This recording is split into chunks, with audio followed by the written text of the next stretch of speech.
హెబ్రీయులకు రాసిన పత్రిక.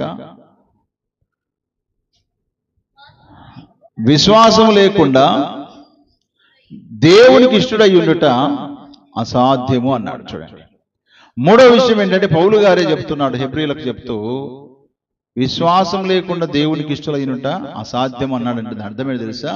మన జీవితంలో విశ్వాసం ఉండాలి. ఒక మనిషిని ఎప్పుడు ఒక విశ్వాసికి రెండు బిరుదులు ఉంటాయి, ఒకటి విశ్వాసి, మరొకటి అవిశ్వాసి. అవిశ్వాసుల గుంపులో మనం ఉండకూడదు. ఎప్పుడు చూసినా ఎట్లా ఉండాలి? మనము విశ్వాసపు గుంపులో ఉండాలి. బుద్ధిగల కన్యకలు ఉన్నారు, బుద్ధి లేని కన్యకలు ఉన్నారు. బుద్ధిగల కన్యకలు విశ్వాసం కలిగి ఉన్నారు కాబట్టి వారు ఏం చేశారు? దానికి కావలసినటువంటి వాటన్నిటి సమకూర్చుకొని పెళ్లి కుమారుడు రాగానే ఆయనతో పాటు లోపలికి వెళ్ళిపోయారు. కానీ బుద్ధిహీనులైనటువంటి కన్యకలు ఏం చేశారు? హాయిగా నిద్రపోయారు. అంటే వాళ్ళకి నమ్మకం లేదు, పెళ్లి కుమారుడు వస్తాడంటే ఎప్పుడో వస్తాడులే అని అనుకుంటున్నారు. విశ్వాసము గలవారు దేవునికి ఇష్టలు. పేతురు భక్తుడు కూడా, ప్రభు నీవే అయితే నీళ్ళ మీద నేను నడవాలి అన్నాడు కదా. అప్పుడు ప్రభు చెప్పాడు, రండి, కమాన్ అన్నాడు. ఆయన వచ్చేటప్పుడు పెను తుఫాను చూసి ఏం చేశాడు? ఆయన మునిగిపోసాగుతూ ప్రభువా నన్ను కరుణించు, ప్రభువా నన్ను రక్షించని కేకలేసి చేయి చాపితే, అల్ప విశ్వాసి నువ్వెందుకు సందేహపడితివి అన్నాడు. కాబట్టి ప్రియులారా, విశ్వాసము కర్త ప్రభువైన యేసు అయితే విశ్వాసులకు తండ్రి ఎవరు తెలుసా?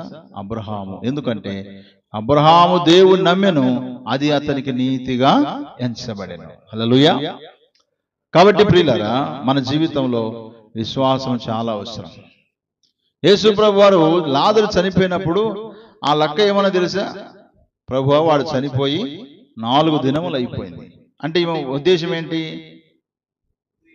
ఆయన చనిపోయాడు, నువ్వు ఒకవేళ ఉండింటే నా తమ్ముడు బ్రతికేవాడు, ఇప్పుడు చనిపోయాడు, ఇప్పుడు 4 రోజులు అయిపోయింది, ఇక మనం అంత ప్రయాస తీసుకుని సమాధి దగ్గర పోవడం అవసరమా అన్నట్టుగా మాట్లాడాడు. అప్పుడు ప్రభు అన్నాడు, నీవు నమ్మిన యెడల దేవుని మహిమను చూస్తావన్నాడు. హల్లెలూయా. యోహాను సువార్త 11:40లో మాట ఉంటుంది, నీవు దేవుని విశ్వాసం కలిగి ఉంటే దేవుని మహిమను చూస్తామంటాడు. కాబట్టి ప్రియులారా, విశ్వాసం గలవారు దేవునికి ఇష్టలు. విశ్వాసము నిజంగా మనలో ఉంటుందా? అన్ని కలిగి ఉన్నప్పుడు ఉండే విశ్వాసం కాదు సుమా. ఏమి లేనప్పుడు, మన పరిస్థితులు ఇక దిగజారిపోయినప్పుడు మనకు ఉండవలసిందేంటి? విశ్వాసం. విశ్వాసం అంటే కొంతమందికి ఏదైనా కార్యాలు జరిగితే దేవుని పట్ల విశ్వాసం కలిగి ఉంటారు, అది కాదు. కార్యాలు జరిగినా జరగకపోయినా, అడిగినది ఇచ్చినా ఇవ్వకపోయినా, మనం కోరుకున్నది దొరికినా దొరకకపోయినా దేవుని మీద ఏం చేయాలి? మనం ఎప్పుడు విశ్వాసం ఉంచాలి. ప్రభువైన యేసయ్య ఒక మాట చెప్పాడు, శిష్యులు ఏడుస్తా ఉంటే వారితో ఈ మాట చెప్పాడు. యోహాను సువార్త 14:1 మీ హృదయమును కలవరపడనీయకుడి, దేవుని యందు విశ్వాసం ఉంచున్నారు, నా యందును మీరు విశ్వాసము ఉంచుండి అన్నాడు.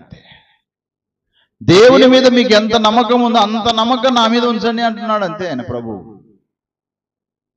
అంటే సాధారణంగా కనబడని దేవుడి మీద విశ్వాసం ఉంటుంది, కానీ ప్రభువైన యేసుగా ఈ లోకానికి వచ్చిన ప్రభు పట్ల సరైన విశ్వాసం లేకుండా బ్రతికిన శిష్యులు కూడా ఉన్నారు.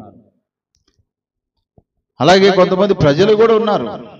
అయితే ఎవరైతే నమ్మారో, ఎవరైతే విశ్వసించారో వారి జీవితాల్లో ప్రభు గొప్ప కార్యాలు చేస్తూ వచ్చారు.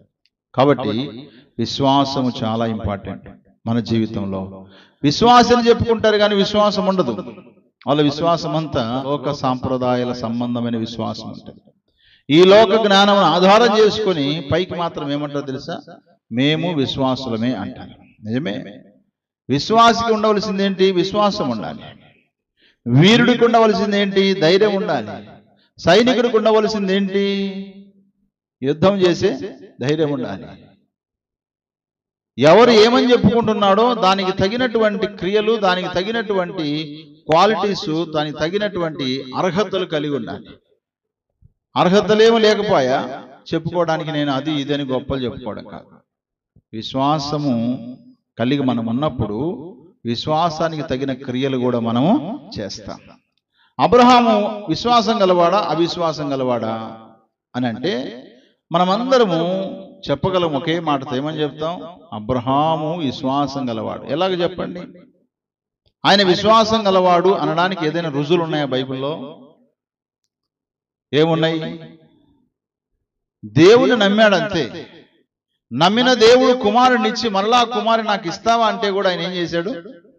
వెనుగు తీయకుండా సరే ఇచ్చేస్తా ప్రభు అని ఇవ్వడానికే వెళ్ళిపోయాడు తప్ప ఈయన ఇచ్చేస్తే మళ్ళీ నాకు ఇచ్చే లోపల మళ్ళీ ఇంకొక 100 సంవత్సరాలు పడుతుందేమో, ఆ లోపల నేను చచ్చిపోతానేమో అనేటువంటి వెనకడికి వేయలేదు. దేవుని పట్ల పరిపూర్ణమైన విశ్వాసం కలిగి ఉన్నాడు. కాబట్టి అల్ప విశ్వాసం కాకుండా విశ్వాసం కలిగి మనము ఉన్నప్పుడు దేవునికి మనం ఇష్టం అవుతాం. బైబిల్లో ఒక ఆయన గిద్యోను అని అన్నాడు. ఈ గిద్యోను దేవుడు యుద్ధానికి వెళ్ళమంటే ఆయన అంటాడు, ప్రభువా నీవు మా పక్షాన ఉన్నట్లయితే ఈ గొర్రెబొచ్చు ఉంది, ఈ గొర్రెబొచ్చు అంతా తడిచిపోవాలి, ఈ నేలంతా తడవకుండా ఉండాలని ప్రార్థన చేస్తాడు. దేవుడు అలాగనే చేసి ఆ గొర్రెబొచ్చు తడిచిపోతుంది, ఆ గొర్రెబొచ్చు చుట్టూ ఉన్నటువంటి నేల మాత్రం తడిచిపోదు. అంతటితో నా నమ్మకం కుదరక మళ్ళీ ఏం చేస్తాడు ఆయన? ఈ నేలంతా తడవాలి, ఈ గొర్రెబొచ్చు మాత్రం తడవకూడదు అంటాడు. నిజంగా దేవుడు అది కూడా సూచక్రియ చేసి గిద్యోను బలపరిచి దేవుడు ఏం చేస్తాడు? తన ప్రజలైన ఇశ్రాయేలును నడిపించడానికి ఒక న్యాయాధిపతిగా దేవుడు వాడుకున్నాడు. హల్లెలూయా. అంటే విశ్వాసాన్ని స్థిరపరచుకోవడానికి, విశ్వాసం ఉందా లేదని పరీక్ష చేసుకోవడానికి తనకు తానే దేవుని దగ్గర ఒక సూచన అడిగాడు. ఆయనకు విశ్వాసం ఉంది, ఆ విశ్వాసాన్ని దేవుడు సూచక్రియ ద్వారా ఏం చేశాడు? బలపరిచాడు. యేసు ప్రభు శిష్యులు కూడా ఆయన వెంబడిస్తున్నారు కానీ ప్రభునందు వాళ్ళకి అంత విశ్వాసం లేదు. తెలుసా మీకు? యోహాను సువార్త 2వ అధ్యాయం మనం చూస్తే కానా అనే ఊరిలో ఏమైపోయింది? ద్రాక్షరసము అయిపోయింది. అక్కడ ఎన్ని రాతి బాణం నిండా నీళ్లు పోసారు? అక్కడ 6 రాతి బాణం నిండా నీళ్లు పోసినప్పుడు, అంచుల మట్టుకు నింపినప్పుడు మీరు వెళ్ళి తీసుకుపోయి విందు ప్రధానికి ఇవ్వండి అన్నప్పుడు ఆ ద్రాక్షరసము నీళ్లు ద్రాక్షరసం మార్చబడింది. ముందు చేయబడిన ద్రాక్షరసం కంటే ఈ ద్రాక్షరసం చాలా రుచిగా ఉంది. ఆశ్చర్యం కలిగింది వాళ్ళకి. అయ్యా, ఎవడైనా సరే మంచి ద్రాక్షరసం ఇచ్చి కొంచెం మత్తుగా ఉన్నప్పుడు జబ్బు ద్రాక్షరసం ఇస్తారు కదా, మీరు అంతకుముందు మంచిది ఇచ్చారు, దానికంటే మంచిది ఇంకా ఇప్పుడు కూడా ఇచ్చారని చెప్పేసి ఆ విందు ప్రధాని చాలా ఆశ్చర్యపోతాడు. ఎప్పుడైతే ఈ కార్యము ప్రభు కానా వివాహంలో చేశాడో అప్పుడే ప్రభునందు శిష్యులు విశ్వాసం ఉంచారంట. చదవండి ఆ మాట. యోహాను సువార్త 2వ అధ్యాయం 11 వచనం. గలిలయలోని కానాలో యేసు ఈ మొదటి సూచక్రియను చేసి తన మహిమను బయలుపరిచెను, అందువలన ఆయన శిష్యులు ఆయనందు విశ్వాసం ఉంచిరి. అంటే దీన్ని బట్టి మనకు ఏమర్థం అవుతుంది? యేసు ప్రభు శిష్యులు ఆయనతో ఉన్నారు కానీ సరైన విశ్వాసం వారికి లేదు. ఎప్పుడైతే ప్రభు సూచక్రియ చేశాడో, ఎప్పుడైతే తన మహిమను బయలుపరిచాడో అప్పుడు 6 శిష్యులు యేసునందు విశ్వాసము ఉంచారు. అప్పటి వరకు వారు వెంబడిస్తున్నారు కానీ అంత ఇష్టలుగా లేరు. కారణం ఏంటంటే వాళ్ళలో విశ్వాసం లేదు. చాలా మంది మందిరానికి వస్తుంటారు, వెళ్తుంటారు, వాక్యం వింటుంటారు, వెళ్ళిపోతూ ఉంటారు, కానీ విశ్వాసం చాలా కొదువైపోతుంది. ప్రభు రాకడ సమీపంగా ఉంది. ప్రభు అడిగాడు, ఒక మాట చెప్పాడు, ఏమంటే నేను వచ్చేటప్పుడు విశ్వాసం కనుగొందునా భూమి మీద. అంటే మనుషుల జీవితాల్లో విశ్వాసం నా పట్ల ఉంటుందో లేదో నాకే డౌట్ వస్తుందని ప్రభువే అన్నాడు. కొన్నిసార్లు మన విశ్వాసాన్ని మనమే పరీక్షించుకోవాలి.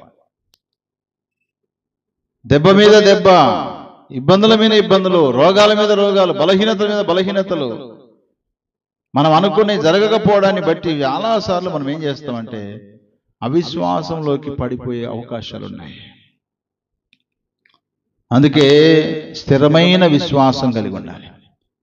స్థిరమైన విశ్వాసం మనం కలిగి ఉన్నప్పుడు దేవునికి ఇష్టమైతాం. ప్రియులారా, అల్పమైనటువంటి స్వల్పమైనటువంటి కార్యాలను బట్టి దేవుని విశ్వాసం ఉంచే విశ్వాసం దేవునికి అవసరం లేదు. అది జరిగినా జరగకపోయినా ప్రభు అయిన యేసునందు విశ్వాసం ఉంచాలి. వాక్యంలో ఒక మాట ఉంది, విశ్వాసం కర్తయు దాన్ని కొనసాగించువాడని యేసు వైపు చూచుచు మీరు పరుగు పందెంలో ముందుకి కొనసాగండి అన్నాడు. కాబట్టి పరుగు పందెం లాంటి మన జీవితము విశ్వాస జీవితం. కాబట్టి విశ్వాసం కలిగి మనం ఉన్నప్పుడు ఆయనకు మనం ఇష్టలం అవుతాము. విశ్వాసం కలిగి ఉన్నప్పుడు మనం ఆయనకు ఇష్టలం అవుతాం.